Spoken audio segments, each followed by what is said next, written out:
What do a millennial and a pastor from Gen X have in common? Not much, but they love the Lord and they love life. Join us as Justin and Sam look at the lighter side of Bible, church, and life with Making Light of It. All right, welcome back to another episode of Making Light of It. We are on episode number 12. Espanol? 12. 12? 12. 12? 12. So, I mean, we're going to get into it down the road, like 13, 14, in the English language. It changed. 11, 12's got its own little thing, and it's 13, 14. Is it similar in Spanish where they go trace teen? No. Okay, everything has it would be cool if they did, though. It would be a lot easier, would right? have made it easier for me as an English-speaking person. Very good. So we're in a very unique year this year, and I did want to talk to you about it is 2024. It is an even year. It means Olympics, and in particular this year, it means Summer Olympics. Yeah. It's exciting. If you had to pick between summer or winter, which one would you go with? It's really tough. I would say I'm probably more in tune with the Winter Olympics. In tune with the Winter Olympics? Yeah, okay. I probably wind up watching them more. Mostly probably because I'm probably in the house more. It's the winter time. Okay, I get you. Yeah, that makes a lot more sense. You're in front of the TV. I've always, as a kid, I always liked the curling. I always enjoyed curling. Like, that was just cool to me to see grown men, shaving ice while some marble ball is rolling down. I still don't understand it, but it's not rolling. Satisfying. Or, gliding along. Right? Pretty satisfying. But I would say winter, yeah. Okay, so I believe curling was really big. Last, I think, Winter Olympics is when that kind of like blew up, so to speak. Because the special thing about curling is it looks like you could do it. Yeah, right. Yeah, it looks so simple. What does it take to do that? Of all the Olympic disciplines, that's the one you're like, if I wanted to, I could do that. I could handle that. I could make that happen. For real. Yeah, you see Usain Bolt out on the track. No, I can't touch him out on the track. Or you see, these pole vaulters and they're jumping, they're flying all over the place. Can't do that. Push a little stone down the ice. I think I can do that. I think I could do that. Now, being the guy pushing it, not the ones that are sweeping the brooms. Because that's definitely way more arm and you'll fall. Work. Just fall. Oh, 100%. I don't have no. So this is the year of the Summer Olympics. And now I'm a bigger fan of Summer Olympics. Okay. I've always been a big fan of basketball. Basketball is in the Summer Olympics. Okay. I love all the track events. I'm all in. Did you know there's 5 new events that are coming in? 5 new? This? Yeah. Wow. Does that mean new sports, or they were sports already? No, so there's sports, added? but they're being added into the Olympics. Interesting. So have you seen any like rock climbing competitions where they have like these rock walls and they're just trying to do it as fast as like I have seen. So the rock walls are not actual walls of rock, right? So they're doing rock wall climbing. Interesting. Skateboarding, they're adding skateboarding in. Okay. I know X Games has been pretty big on that, so that's in there.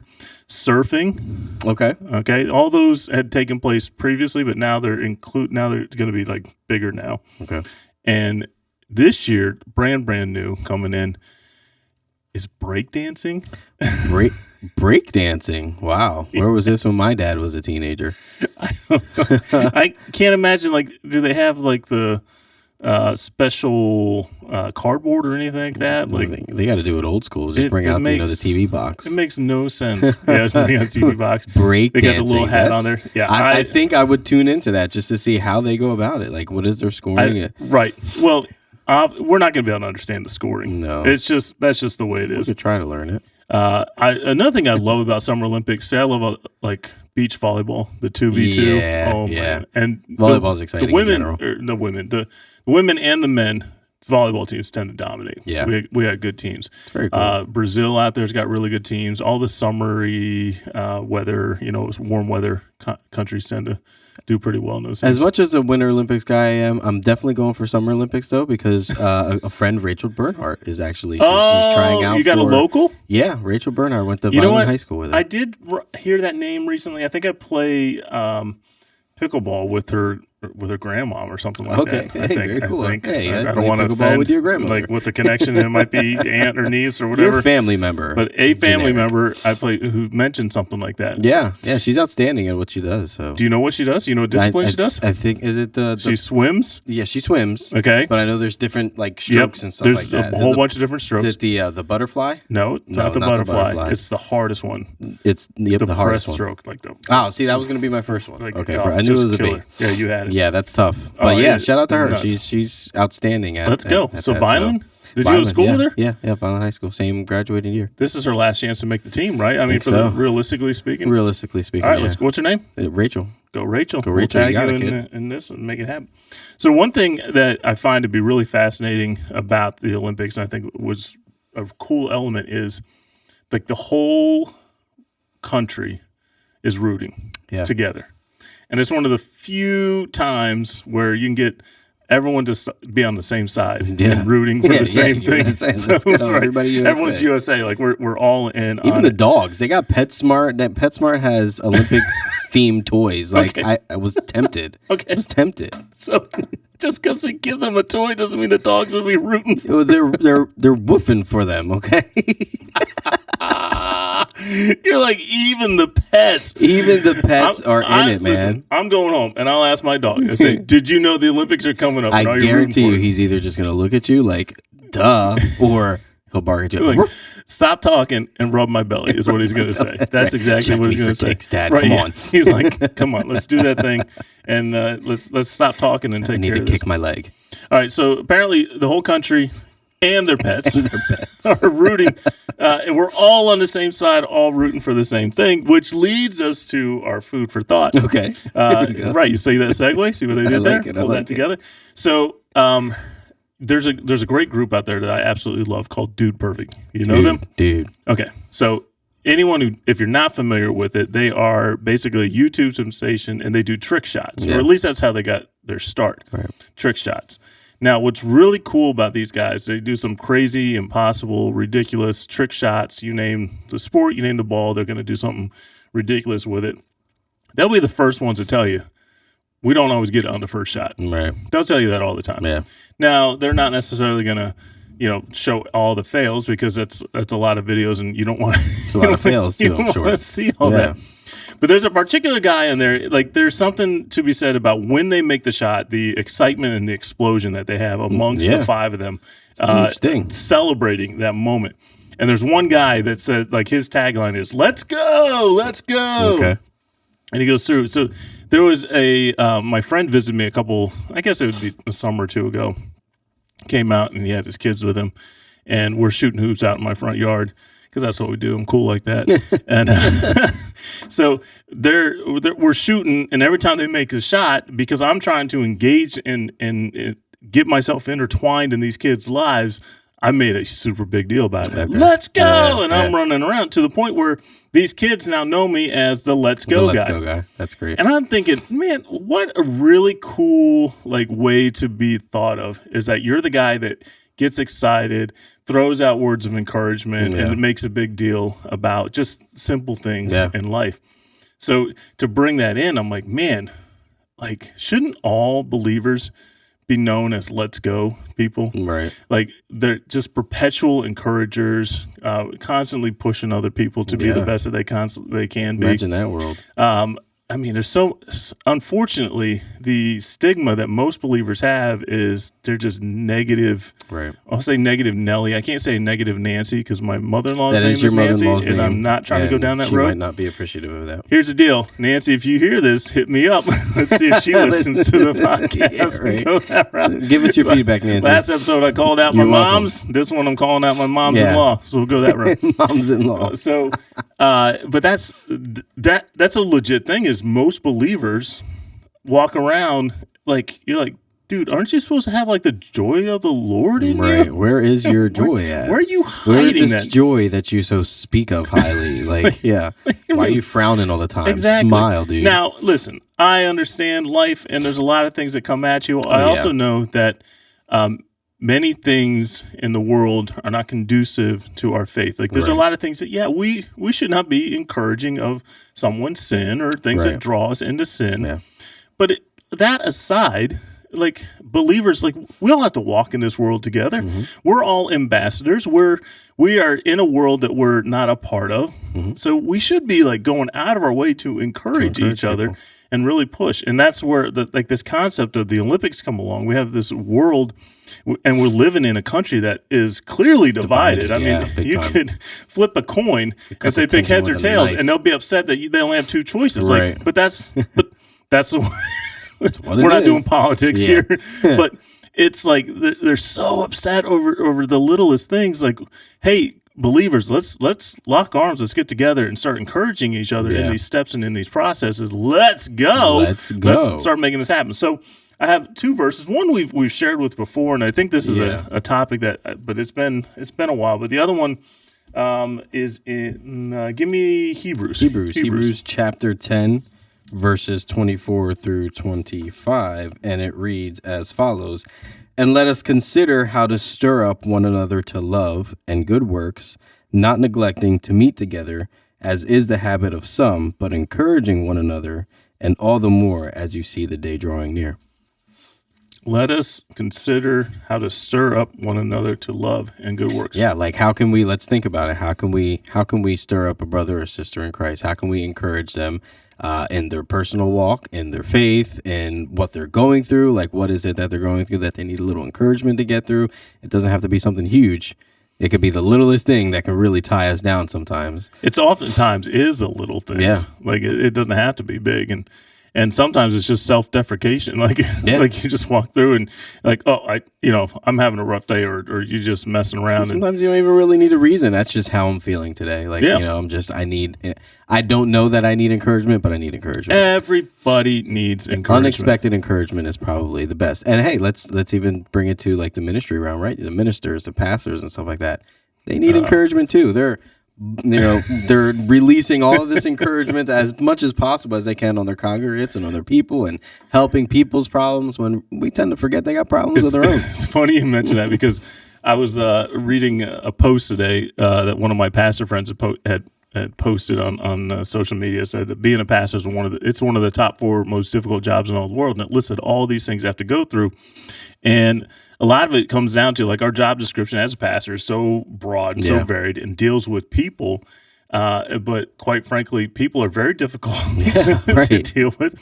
And like there's this expectation that pastors don't have human needs. Right. They're superhuman. Like we have things that happen to us and stuff, and words of encouragement are the absolute best. Yeah. Or like, because when someone says, "Hey, can we talk?" You're like, "All right," you like gird yourself up. You're like, "Right, what am I walking into? What do I need, Lord? What's going on? You know, how can I?" And they're just like, "Hey, good job." Yeah. Oh man, like let's go. Let's go. That's it right there. That's why. I mean, I love this passage because it's encouraging one another all the more as you see the day drawing. Like there should be a perpetual encouragement. Pushing each other, and I try to keep my life light and encouraging with people around me, and even in moments of correction and stuff like that, I'll probably lean more towards encouragement and lightness and just a pure. That's what I really try to focus on with those around, because I know what the little words can do. Plus, we're both sports guys, right? Mm-hmm. So here's the deal: have you ever been the man on a team? Close to it, probably. Okay. Humbly speaking, yeah, I guess I would say. Okay. Let's put it, So I have as well. But I've also been the 13th man on a 12-man roster. Okay. So I've also been on the other side. I've been on the very other side of it. I guess this is highlighted more when you get into like the NCAA tournament. But you know what I'm talking about when I say the bench mob? No, not necessarily. Good. Yeah. So now I'll get to explain. So the bench mobs, especially when it is concerned like basketball, is those guys on the bench that most of the time aren't going to get into the game. Mm-hmm. But their enthusiasm, their excitement, their reactions to what's happening on the court is what helps propel and fire up. There's nothing better than having a good bench mob when you're at an away game, because when the whole stadium is against you, you got your crew. You got your guys that are there encouraging you and making a big deal about it. Okay, I see it now. There's nothing greater than when the bench mob gets the opportunity to play, and it's the stars that are on the bench encouraging them and pushing them and celebrating their successes. That's what I see as like the Christians. How the picture of encouraging each other. Like you might not be on the front lines right now, but someone else is. Yeah. So you're there encouraging them, pushing them. Yeah. We're in enemy territory right now as we speak. Like this, the world is not ours. This is not our home.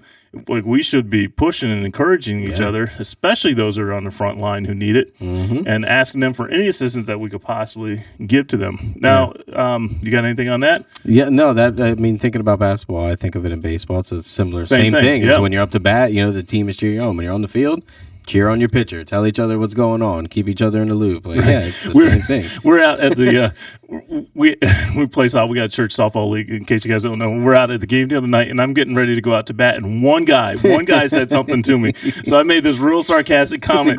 Thanks, guys. Thanks for all the words of encouragement, everybody. Just to kind of get them fired up and be like, hey, let's go. Hey, like, dude, when I was in it. Little League, Senior League, high school, it was embedded in us. Like, you talk up your team. If you don't talk up your team, you're not a teammate. Like, you're not being one.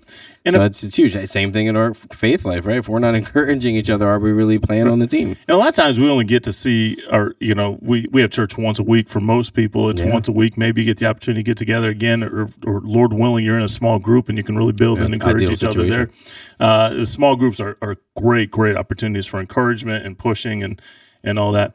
Romans 12:10. Romans 12:10 is one of those verses I think if people would take it on and adopt it for themselves, I mean, this world would be radically changed. Yeah, every relationship at that would be changed. Romans 12:10, it says, love one another with brotherly affection, outdo one another in showing honor. That's my favorite. Outdo one another. Outdo one another. And I use this when I do marital counseling. Yeah. I'm like, dude, transformational. Imagine if you go to bat every single day trying to better one up each other in love, loving, not a gruely I bought you a dozen roses today. You better buy me 13 tomorrow. Yeah, and then next time it's 14 because you bought 13 the last time. You just can't go down that road. It's obviously not that. That would be unhealthy, but in a way of like, okay, what can I do to... I did the dishes tonight. Yeah, what can I do to make my wife happy? What can I do to make my friend, feel loved? What can I do to make my leaders and my team feel appreciated? Things like that. Such a great passage, and we'll probably this won't be the last time we ever make reference to it, but that's definitely a big thing. So the long and short of it, the Olympics are coming. We're all going to root, go USA, right? That's exactly it. And in the meantime, we're in our own battle, so let's encourage each other. Like, let's go. It's a big statement, I would say. Let's go. On that. Let's go. Let's go. I don't know what that sounds like over the airwaves. What's your mom's cry when you play? Okay, so... My little backstory: when I played basketball back in high school, every time I'd score, my mom would be like, "Woo!" And the whole I just scratched my throat. Sorry about that. Y'all had to hear that. Mom, so yeah, mom would make that sound like crazy. So when in high school, I was kind of a role player. I really blossomed afterwards. I spent a year at Word of Life Bible Institute, and I just played ball nonstop. And I just got so much better over that year. Eventually moved my way to LBC, Lancaster Bible College, and then so my mom had to travel a long ways to get to my first game. And I in my head, I'm like, if Mom shows up, I'm going to score so much that she goes hoarse. That she can't lose that voice. And sure enough, I just went to town on that game and just started scoring. That's where I was big fish in college. And I do remember had another incident where I got anyways, I had another opportunity in a setting where I was giving a speech, and I brought that out to my mom, and she wouldn't give a holler. I guess she wouldn't do it. I guess the setting was too formal, no. and it didn't work out. But yeah, my mom was that was always I knew when she was there. Everyone knew what was going on, and it wasn't just me; it was all the other kids. Anytime we did something in sports, like that was kind of the war hoot, the rally cry. Absolutely, one of my favorite sermons. One of them.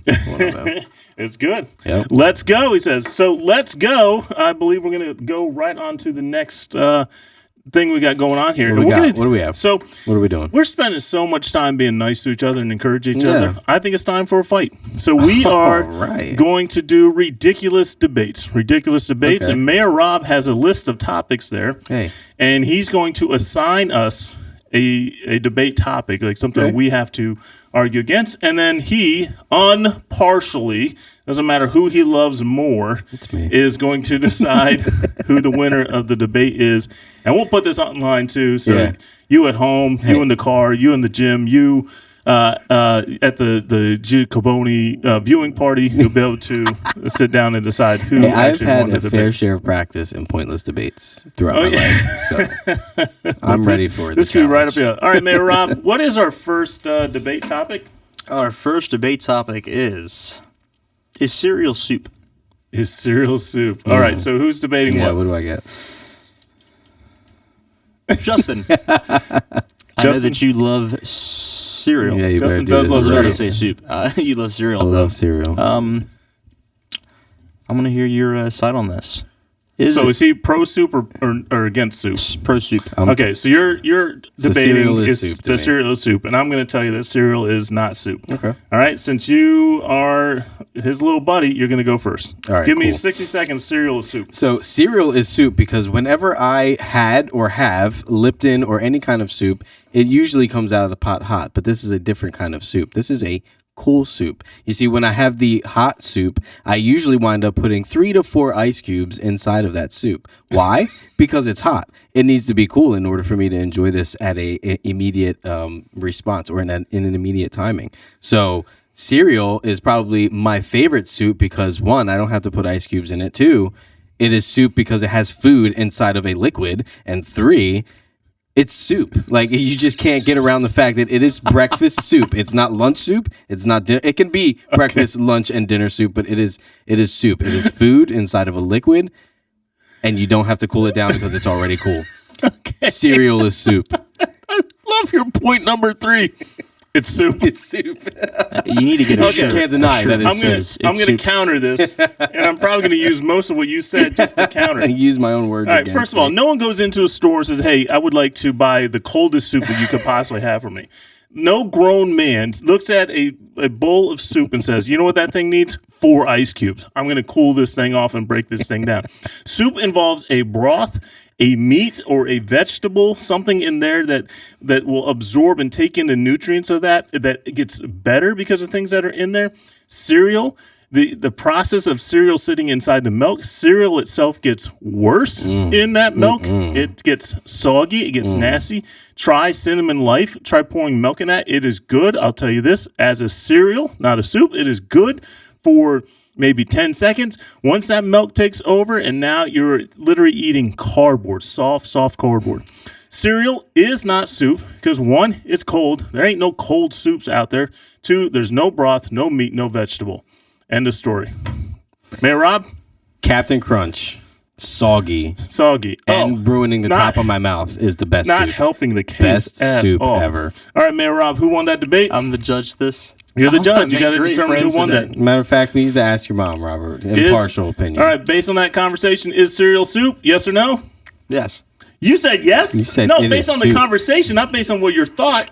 No, based on the conversation. You think his thing was valid? He doesn't even know. He can't even look at me during his answer that. We're going with yes. I'm Robert, looking at you. I got, man. Oh, I got my the, I got the goodness. cash, buddy. Don't I have worry. his argument. His third point was it's soup. You cannot answer the question with the question. Listen. It's a plane He because it's said a plane. it's soup. It's not your personal opinion. No, It's, no. It's how he said. Hey, I'm not after playing- this, I'm do we not- all want to go out for a bowl of soup? We're not playing No, favorites Cold soup here. because I it's don't hot want- outside, I don't so we want can do soup some. anyways. Cold we soup. do Excuse great me, Captain waiter. Crunch soup. I know you guys are doing great things with chowder nowadays. Order. Can you throw Order. some ice cube into that? People eat shrimp cold. You can't have soup cold. I would like a cup of water and some ice on the side for my soup there. All right. Oh my Yes. God. Okay, let's I go can't to the eat Going next that. on one. at number 2. I'll go first there. You're less of Yes, a man yes. now. Number 2. Going to Sam. Okay. Should toilet paper hang over or under the roll? All right, which one am I arguing for? You're arguing for over. Over? All right. Easy. And I go first. All right, this is actually the easy debate for me. Toilet paper should always be over. 1, it gives accessibility. You can be able to roll it there. You can see exactly how many squares you want. 2, if you go to the patent lawyer office, wherever they have the patent for toilet paper, it literally shows the image of the roll being over. Plus, if you have young children, they're able to easily pull it over and get this the pieces that they need. I'm going to take the argument out of your hands that yes, you can just go wing, ding, ding, ding, ding, ding, ding, and all the toilet paper will pull out. Little kids make a hot mess out of that. Cats, dogs, you name it, whatever it is. But that just means that's more soft stuff for your tush. It all works out in the benefit, so that it should go over. One, it's more presentable. If you go into a really fancy hotel or restaurant, they put a little bows on the end of this thing. They fold it real nice. It just looks good. Toilet paper should be set over. The best I can do, because quite frankly, it grinds my gears when people put it backwards. Right. Oh my. But you gotta fight for it. I literally Googled the other day, so I'm off track, but I literally Googled if there is a framed picture of the patent that you can put in the bathroom. So if anybody decides they're going to change it or refill, they do it the right way. But I digress. When you go to the bathroom and you're not alone, you have the other person look the other way. The toilet paper needs to look the other way when you are using a potty, or else it is invading your privacy. That is my argument, and I'm sticking to it. The problem with that argument is the statement when you go to the bathroom not alone. Meaning a disclaimer, if you have children and they follow you in, you turn around. Now I'm going to ask you a question. You help out in the church and you do some of the maintenance and the filling. When you replace the toilet paper rolls, always forward. It's always over. And at that, the ladies do complain that the toilet paper, when you have to start it, sticks too much and then it just messes up the roll. So I also put it forward and unstick it. There you go. Mayor Rob, who won the debate? That will be you. That would be the over. That was a definitely no-brainer. That to you, Sam. I didn't even want to go against you. That's how passionate I feel about that topic. Listen, we're all overs here. All overs. All overs. I'm not gonna put my wife on blast, but she's a dude. behind. I think it's a woman thing. Is it a woman thing? It's gotta be. It's because the one downside to putting it over is little kids and pets. I get that 100%. The just pulling down, it just keeps rolling. Whereas if it's backwards and they keep rolling, it doesn't go down. Extra inch and a half to go and get it from the back, and then when you pull it, there's a lot of problems. Listen, when you're in need, you're in need. You need it ready and disposal. Like it's designed. Well. Quick. Shout out to Dude Wipes, just saying. Yeah. Oh, yeah. Not a sponsor. Could be. All right. Let's go. I think we got time for one more, Mayor Rob. What's our next topic here? The last one that we have for the big final debate. Best fictional pet. Dragons versus unicorns. All right. So who gets dragons? Who gets unicorns? You're going first this time. Oh. Justin, you are going to be pro unicorns. Oh, pro unicorns. All right. Let's go. Well, listen, I've never had an animal in my life that was able to try their poop, and unicorns have unicorn poop. It is a thing, and you can eat it from a container, and it tastes like marshmallow candy. Unicorns also are a horse with a thing in the front. I think we call them horns. I'll give you that argument there. Okay. I was going to call it a corn. Corn. Because it's a unicorn. They like corn. I don't know where the corn comes from in unicorn, but whatever. They can fly. One, they can fly. Okay. Two, they're glittery. All right. Three, their poop is good. And 4, they got a horn on their head. All right, that's multi-purpose. It's pretty, but it's also like, yo, I can go to war and I can take you down. Okay. So it's like, you got two sides of the unicorn there. You got the side that provides food and the side that provides battle. I don't know what I'm saying right now. You have no idea what you're saying. What we've learned is on the spot. I've always been against unicorns, and now I got to be pro-unicorn. You're just making my case right for me. You had the unicorn poop in the office. You should know exactly what I'm talking about. I did, but it was so random. Like that was your starting argument. The first thing that came to mind was that unicorn poop. It definitely was, and unfortunately, it was the first thing that came out of your mouth. For those for the listeners that don't know about unicorn poop, can you give a little backstory? Yeah, please do. You got some information on it? So I'm out of this. This is not like this. It was shoving it off the Robert. This is not my experience here. It looked like Mayor Rob was ready. Just in case you want to know. By the way, unicorn poop I did a slight Google research and totally ruined everything. So unicorn poo is a container of multicolored cotton candy. Yeah. That's what it is. Yeah. So in reference to that, it's generally something that appeals to little kids because it's got lots of colors, and unicorns have an association with rainbows. So it's a rainbow colors on that. So that is what Justin is referring it to is when he their says poop. you can eat unicorn poop. It is their poop. If anybody has seen unicorn poop and can tell me that's not unicorn poop, Is there then evidence I that will it is believe not? you. Okay. Give me the There we evidence. go. That so is where unicorn does cotton poop. candy come from? There's a secret stash of unicorns Unicorn. at all the fairs. Glittery Someone's and got all. it right there. Okay. Thank you. All right. So we have clarified that. All right. So I'm going to make an argument for dragons. Now, you said unicorns can fly. Dragons as well can fly. Sure. And dragons are what, like, if you go looking through in history, they actually did exist in some way, shape, or form. They might not exist as mystically we speak of them. Did the ones of real life fly? Maybe not, but the ones we're speaking of fly. Yeah. They got great wings, and they breathe fire. So here's the deal. Like, if you have an enemy that is approaching you, would you like them to get close enough so let's say a 2-foot unicorn horn can stab them? Or would you rather they stay 30 to 40 feet away while my dragon destroys them with flame coming from his mouth? Now, I will admit, I am not sure that dragon poo is edible. I have not been down that path. I have not researched it. And it was not a topic that I would argue for had you not originally brought up the unicorn poo. But let's look at this. If you have a dragon, will you ever be stuck in traffic? No. If you have a dragon, will you ever have someone try to bully you? No. If you have a dragon, will you be visited by many knights who are coming to rescue a damsel in distress? Yes. And knights are cool. Yeah. Everyone wants to be one. Everyone wants to wear the outfit. So the visit by the knights is actually a good and encouraging thing. Depending on which movie you watch, these dragons also talk. You could have a conversation with them and develop relationships. In fact, I've heard there's a documentary out there about how you can train dragons. Yeah. And that one right there, I believe, and that is in the Nordic culture, a.k.a. Vikings. So you can get intertwined with the Viking culture while you train your dragon. Wow. Therefore, dragons, way cooler than unicorns, despite the fact that unicorns have edible poo. And this has gone off the rails. The edible poo, dude, that's something that would have me like right on the fence. Like, okay, I'm all dragon, to be fair, but the poo. But the unicorn poo, man. Like, so it wouldn't be long before your unicorn wouldn't be able to give you a ride because you'd be weighed down from eating too much of his poo. Well, but my cycle goes too, so we're good. It'll come out. Both go at once. All right, not at once. All right, Mayor Rob. I will say this. The background right here is it's kind of giving me unicorn vibes. With the pink color? That's not what we're asking. Which would you rather have as a pet, a dragon or a unicorn? That's going to determine the debate. Oh, I know what the debate is. I know. I have to go.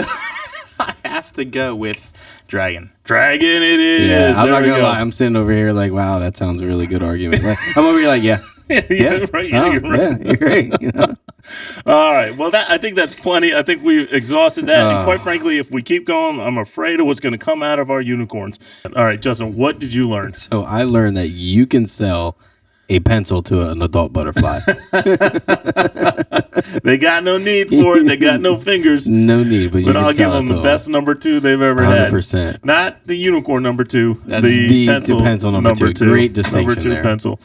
And Mayor Rob, what'd you learn there, my friend? I learned that there are going to be 5 new sports in the Olympics. That's right. It'll be an exciting thing.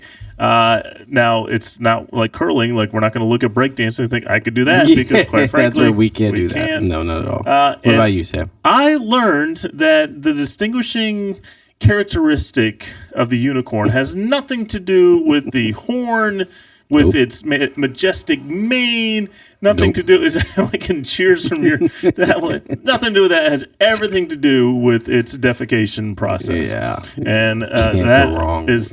I don't know if I'm proud that I learned that today. You introduced me to it, so I don't know. It's your fault at the end of the day. The problem is I am a former youth leader. Yeah. You are a current youth leader, and poo is still funny. And with that, always. That is episode 12 of Making Light of It. I'm Sam. I'm Justin. God bless.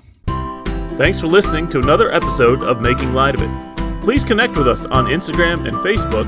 You can find the links in the description of this episode. We would love to hear from you.